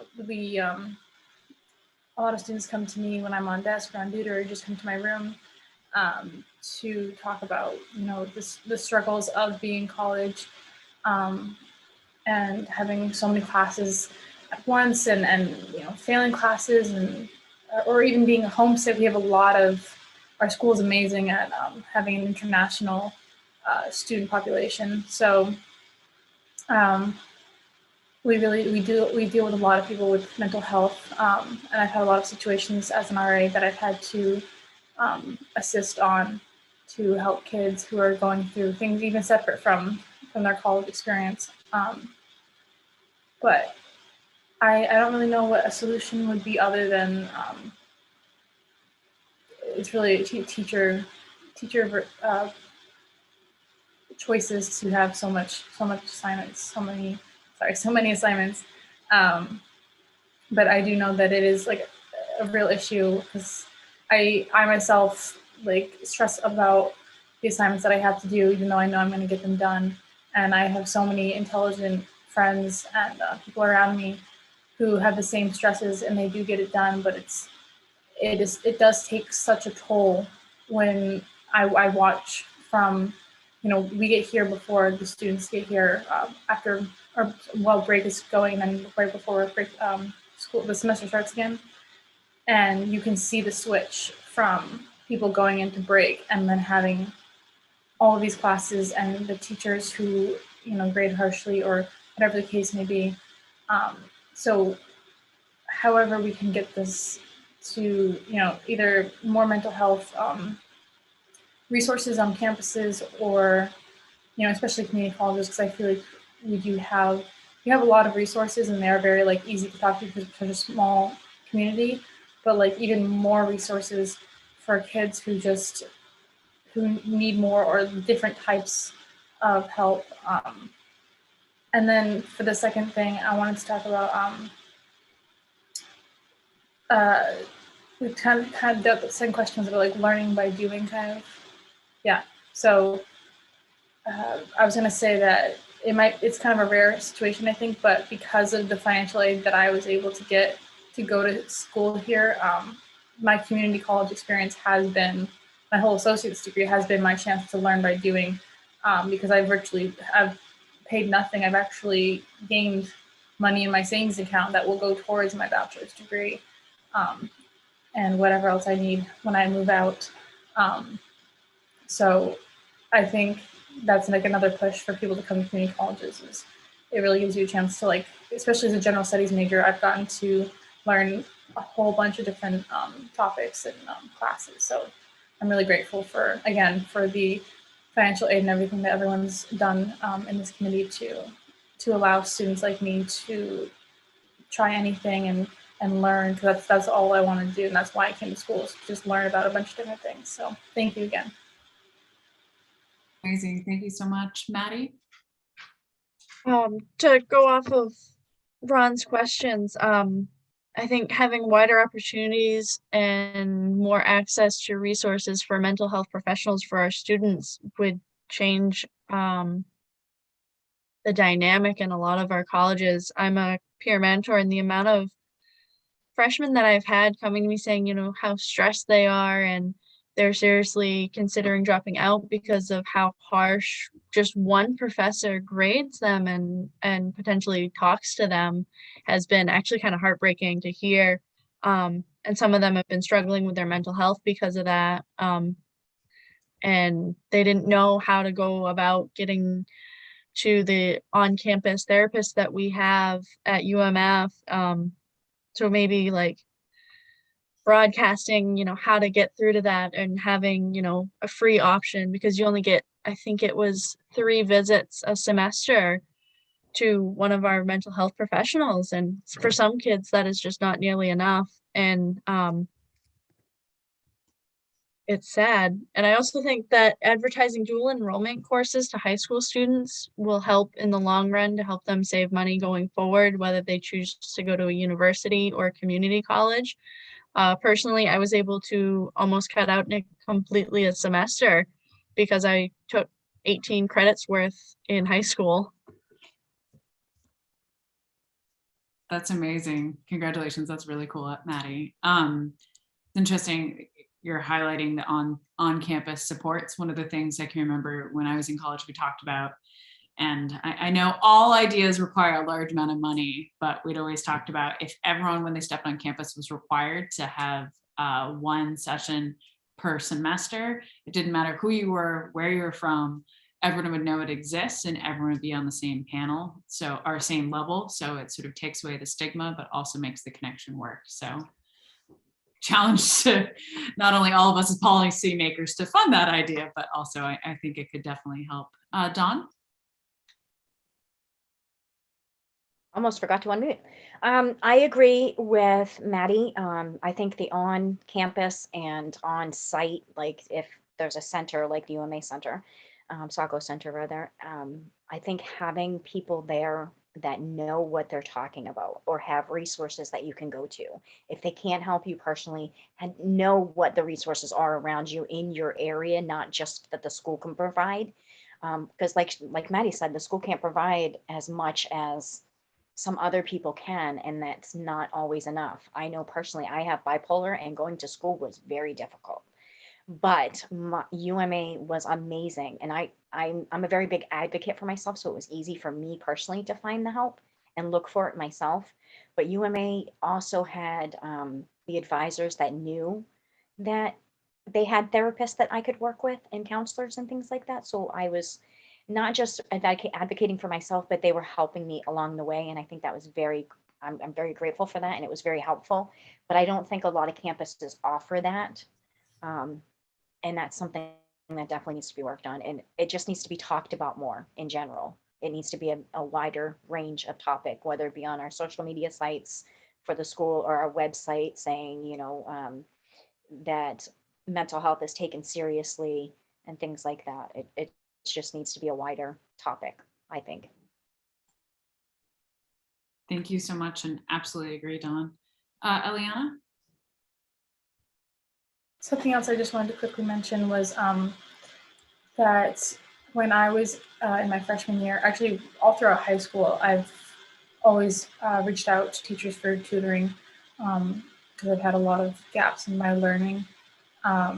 So my freshman year, it was before COVID, but I would go to the tutoring center they had here every single day because I didn't want to miss out on the opportunity to learn more and also connect more with people, like, you know, peer learning was really helpful. So I realized that through that tutoring, it was a lot more than just helping me with my work. It was someone I could talk to, and I would come and sit down with them and be like, oh, the classes were so hard today, and like I get to sit down and understand yours. Like, this class is so much better now that I've opened myself up to like asking for help, and I think you grow a lot more comfortable within the idea of that school isn't always like, they're not always telling you what to do. They're also like want to like help you grow. Some teachers are really great at like expressing that. I mean, some aren't, unfortunately, and then there are the students who struggle in those classes. But I found that tutoring was the best choice I've made since I started schooling, and in college it was even a better resource. So I hope that I think that tutoring should be more not enforced, but like encouraged for students, because it helped so significantly in my college years. And I've kept a 3.97 something GPA because of that initial helping hand that taught me how to study and how to, you know, get through a college course right on my first semester of college. So yeah. Incredible.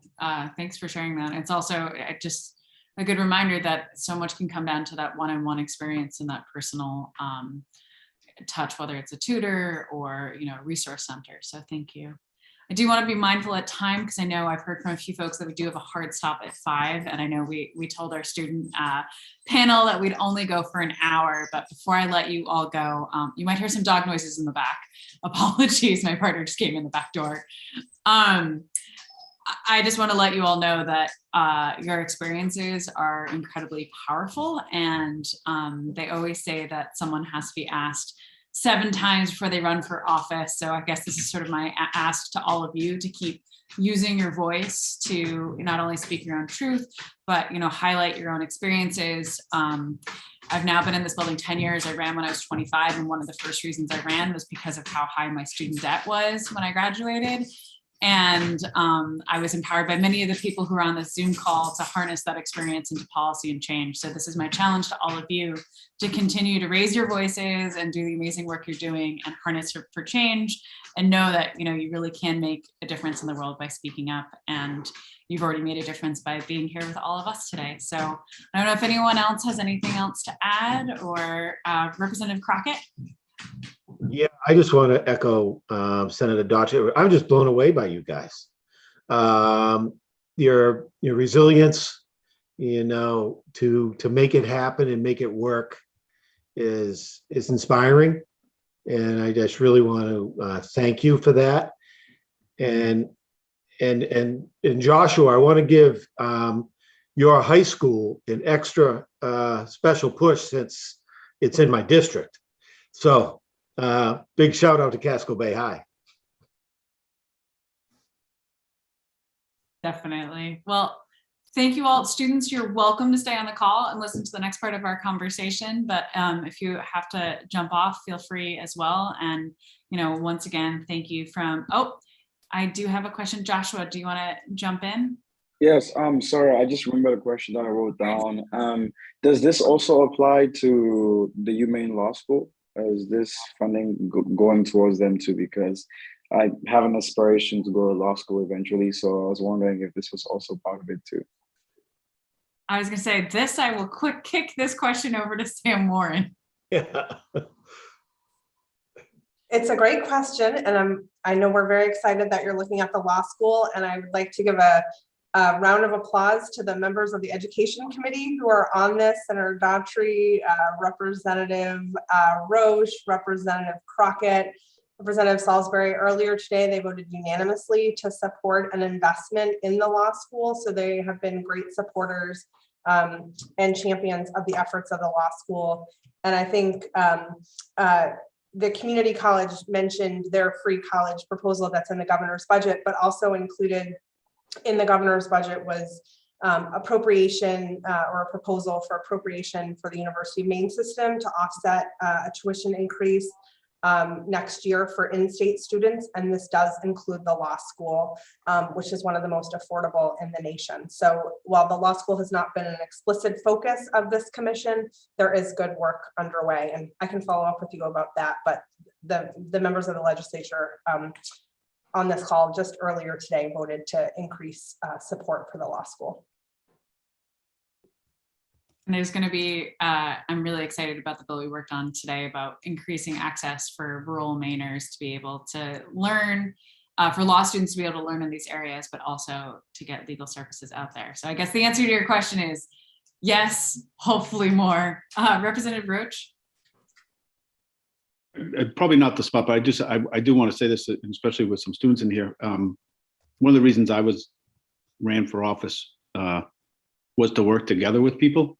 And that hasn't been done much, but if you go back to our meeting this morning, it was the first time in a long time I felt really good about, I've only been a representative for a year and a half, but so it's not like I'm a long timer, but I felt really good because I've been honest with you, I went in thinking, I don't know how this bill is going to work. And the work together of both sides of the aisle, so to speak, was second to none on that bill. And it's going to help people and it's going to help students, it's going to help law and all this stuff. And I really walked out of there. I didn't say a lot today, but I felt really good about what was done today. So maybe if you want to learn about politics, watch what happened today.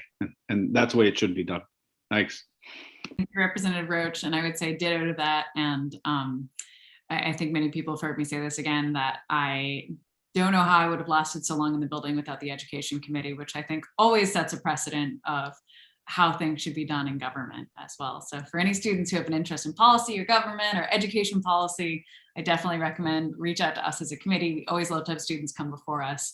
And if you ever have an idea, contact your local representative. Every couple of years, we get to put new bills in as well. So with that, I think we're gonna wrap up this portion unless anyone else has any other questions.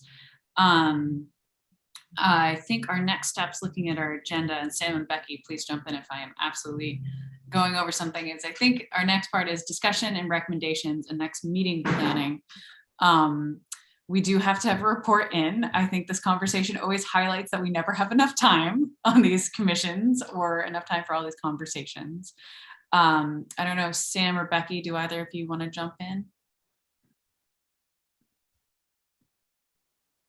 So I think just as a reminder, and you may have already stated it, but a report is due in less than 2 weeks.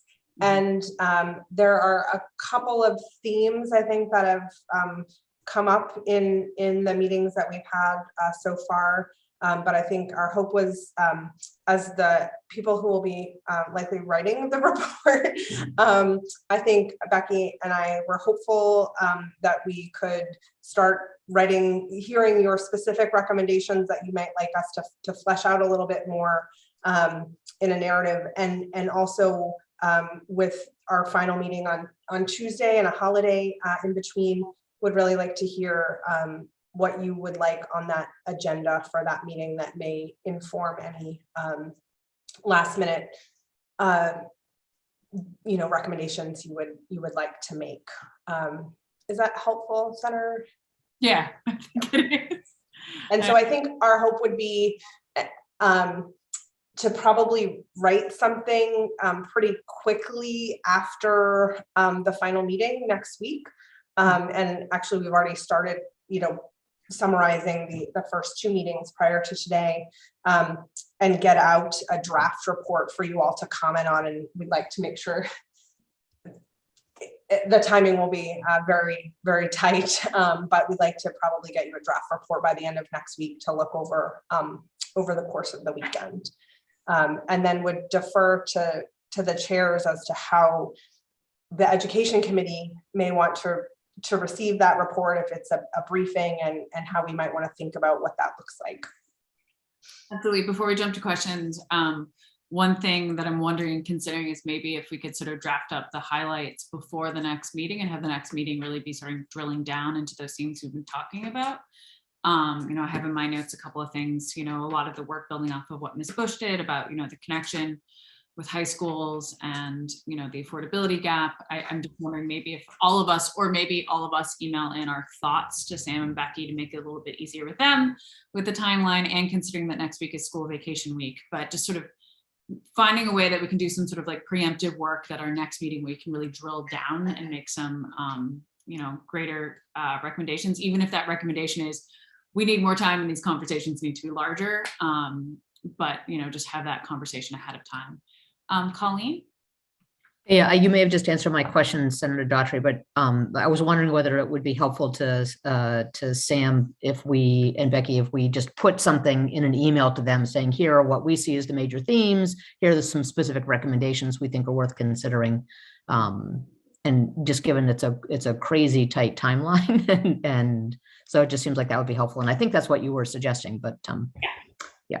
I'm wondering if it would be helpful if we did like a Google Doc or something. That way, if someone else writes something and you say yes to that, rather than having to send a separate email. I don't know, just process wise, if that would be easier for people. I don't want to miss anything. And I think you might be inspired by what others say. So maybe we could set that up if that's a reasonable process. Because again, a number of key themes continue to come up, and I want to be sensitive to your time. It's maybe easier to write, ditto next to something than draft a separate communication. And we could, I'll complain about this tomorrow, but maybe Becky and I tomorrow can highlight some of the things we've heard already to kind of populate that Google Doc and send it out to you to work off of. Is that helpful? I think that makes sense, because my concern, we're dealing with this with the Paid Family Medical Leave Commission, where you start getting these email threads that make, chapter 115 look short. So anything that we can avoid to sort of make it more collaborative, whether it's a Google Doc or a Jamboard or something like that, whatever's easiest for you and Becky, I think is a great jumping off place. Jason? I actually don't have a process question. I had some ideas, so I think maybe go to Representative Salisbury, given the last couple of minutes in terms of how to share those ideas. I can hold off is what I'm trying to say. All right, Representative Salisbury, did you have a process question or ideas question or statement? Yes. A process question. I'm imagining that part of this report will have a lot to do with the current unveiling of this new program with the governor and how all that's going to work. So but I feel like because we have such a short timeline, there's going to be some hanging information, because we won't know specifically how this is going to play out, and so it's going to sort of I'm guessing we're going to be like, well, we're really hoping that this is what's going to happen with this current plan and things like that. I haven't been a part of a process like this before, so it sounds like it's going to be sort of forward looking as it relates to this plan. Mm-hmm. Does that sound right? That does sound right. Sometimes for me on these type of processes, when things seem as clear as mud, one of the things I always come back to is either need for more time or the fact that a conversation can highlight even more, I don't want to say problems, but more things to look at. So hopefully that semi answers your question, Sue. Yeah, I'm just, new to the process. So I've been reading over, the 2014 plan, and, I think this is a unique situation that we're in now with having this money and in this plan, and we can talk about it, but we're not going to really know for sure, like what it's going to look like. So it's a good place to be. Yeah, and one definite difference with the 2014 plan, we were able, you'll see in that report, we had a pretty awesome analytics and data portion to model out the affordability gap, which unfortunately this commission didn't have the ability to do, but you will see some recommendations in there, which I think I make the recommendation every year and will continue to until probably the end of time, of increase main state grant, keep tuition flat. So I think there are some like universality that definitely comes forward from that. But I do want to, Jason, if you want to jump in with your ideas. Well, and then maybe it's a bit of a data and research question too. Obviously, we heard from our friends at FAME, but I've been thinking a lot about FAFSA completion specifically. So thinking about, are there other states outside of Maine that have kind of experimented with kind of mandatory FAFSA or FAFSA connected to a high school graduation requirement? Sort of, I'd love to hear. We've heard about obviously the FAFSA and how important it is, and the percentages and the declines, with the pandemic. But thinking about models where that could be a much larger part of the thing that every high school student does, so that they have a variety of pathways that connect to post-secondary education. So I don't know if there are states or models that we could pull in or to take a look at. It's just an area I'm curious, and I'm going to do a little bit of digging as well before our next meeting to talk through that. And then the other piece I've been thinking about is just the pivotal role of the school counselor. Obviously, we heard from so many of them, along with Hillary, in one of our last meetings, and just with that dual hat of helping all the students deal with the mental health of the pandemic, as well as make sure they all have a plan, they can afford the plan, and continue along with administering testing and everything else that they all do. So thinking about a recommendation that was really empowering and supporting our school counselors, and maybe growing those numbers and providing financial support to districts to really reduce those ratios between students and counselors. So just, those are some things that have been percolating throughout these conversations. I think we heard from the students, some of them had wonderful experiences from the people in their lives and guiding them to a great pathway with affordability. Others didn't feel like they had the support. And I think sometimes that's just based on the number of needs of kiddos, in our schools, and not enough personnel to support them before they start their post-secondary plans. So just wanted to share some reflections and things for us to ponder a bit before our meeting on Tuesday. I'd add, Jason, the FAFSA portion, especially with the simplification and the conversations around that, is something that I don't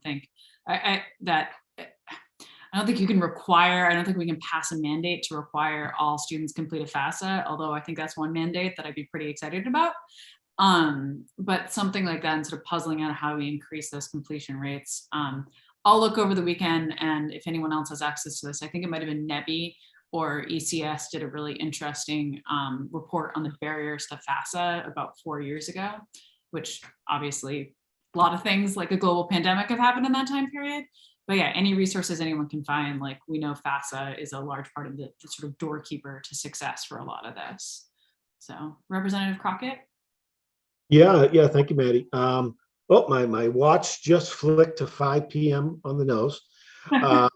So I just wanted to give some, just a quick kind of a recap in my head over the last 3 meetings. When I came to this, especially 2.5 years ago, or 3 years ago when I entered the legislature, like Maddie, I was just a much later, but student debt was like, was my charging card. I was like, well, we got to do something about this. One of the things that I've been pleasantly surprised by is, the situation we have here in Maine is certainly not as dire as advertised.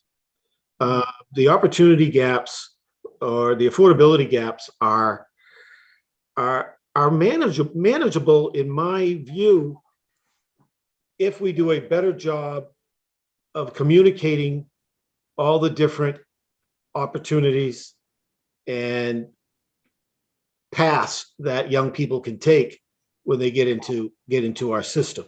The gaps do get a little bit, it's a little more challenging when you're talking, with respect to President Clark, the independents in some cases. But I've been incredibly encouraged by the opportunity we have here. If we can do a better job, obviously, with our counselors, everything that Hillary had brought to the table at a previous meeting, and some of the things we heard today, I think will go a long way towards relieving a lot of the anxiety that families are feeling when they're talking about paying for college. And then once we get there, as long as the cost can stay manageable, the retention, I hope, will come with it. Definitely. Thank you, Representative Crockett. Any other thoughts, feelings, ideas? I'm starting to see the Zoom fatigue, especially for the education committee members who had a long day. Bob? I would just add that it's important for us to figure out all of the diverse aspects of higher education that are offered in Maine, just as Crockett just mentioned. And particularly, how do we weave in the independent private, which represent thousands of students and a great workforce opportunity? How do we retain them in Maine? You know, even though affordability is part of that process and et cetera. So I just advocate for, you know, how do we create a process that integrates those independents into the process as well? Thank you. And that's what I think the conversation I know in 2014, where we really highlighted the Maine State Grant, is like this absolute incredible life-altering mechanism. And I think every committee, task force, commission, conference that I've ever been to that deals with Maine post-secondary, the universality is that the Maine State Grant is our best tool to really fight debt, even more than the opportunity and tax credit. So definitely work on that. And my dog just went running. I do want to be mindful of time. We're coming right on 5 o'clock. I, for one, have a puppy virtual behavioral class that I have to hop onto at 5:15. So, and I'm sure every time I say chapter 115, many people on this Zoom start to flinch. So I'm sure everyone needs to hit refresh. So I think to circle things up, Sam, Becky will look for your choice of non-email based virtual Google Doc for us to all put our thoughts in. You know, just sort of how Jason started rolling and with all of us chiming in, everyone please start putting all your thoughts in there. Please feel free to throw anything at this so that we can come back on Tuesday and really discuss all of them. And even if something we don't necessarily have a giant, you know, idea or coalesce, you know, it's fine to be ambiguous or say we need, you know, more time to look at this, or someone should look at X, Y, and Z. Please don't let like concrete recommendations be a barrier. Like if there's something you're still puzzling out or want more information, please feel free to throw that in there as well. So with that, any last thoughts? With that, I will virtually gavel the subcommittee, or the commission formerly known as now the subcommittee, to a close. Have a lovely evening, everybody. Take care.